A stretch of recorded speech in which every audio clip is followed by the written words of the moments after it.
you ever done something you thought would only terrify you, only to find out it gave you freedom instead?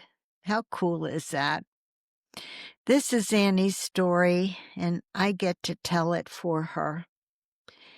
For Annie, that moment came the first time she swung her leg over a horse. She had cared for horses, studied them, admired their strength, but she had never ridden one.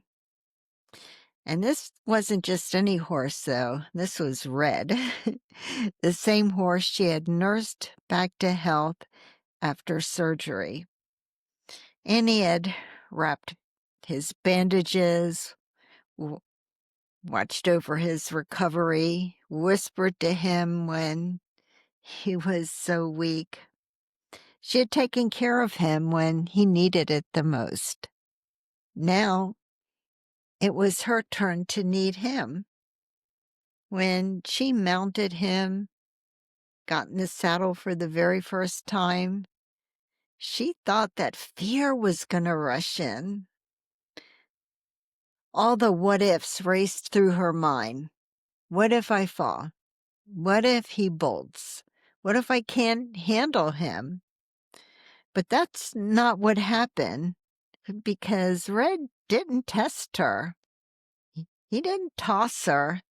He didn't demand anything from her, especially she didn't have to prove herself. Instead, he carried her, steady and strong, almost as if he knew she needed to feel safe in that moment. And Annie felt something that she just didn't expect. The rhythm of his gait, the trust between them, the connection that came from all the hours of care. It all merged into one reality for her. She wasn't powerless. She wasn't small. She was in command, and yet she was also carried. For the first time in years, Annie felt like she was exactly where she belonged, on a path forward, being lifted by something so much bigger than her fear.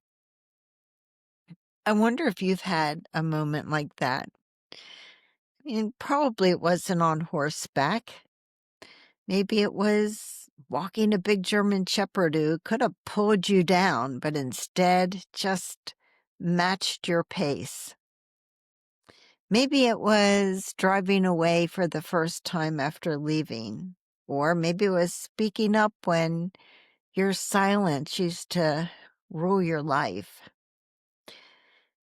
Moments like these remind us we can doubt ourselves all we want, but deep down, strength is waiting to meet us.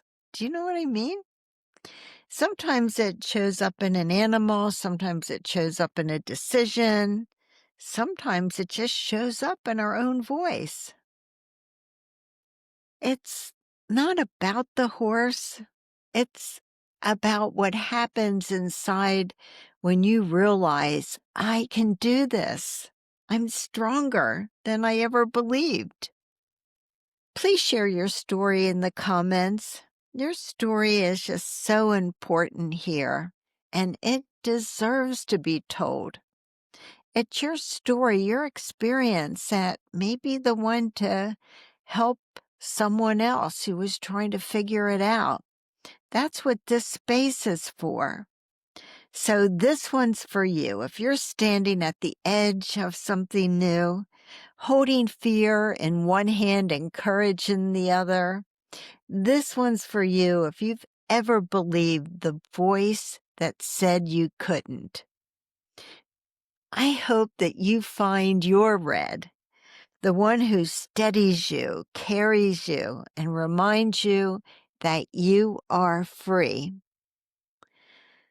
I'm Keil Hackley, attorney, author of the book Undercurrent, and your host here.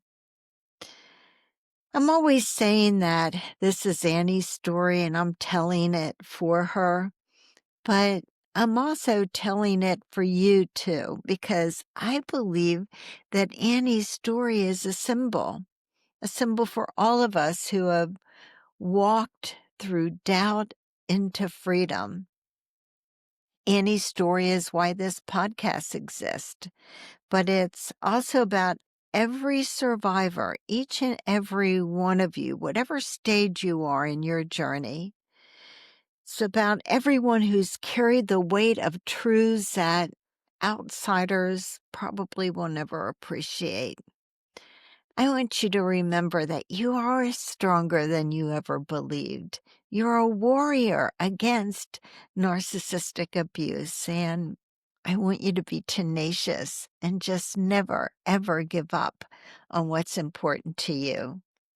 As always, I want to thank you for being here and staying until the end, because I know you're here and you stayed with me. I so appreciate you.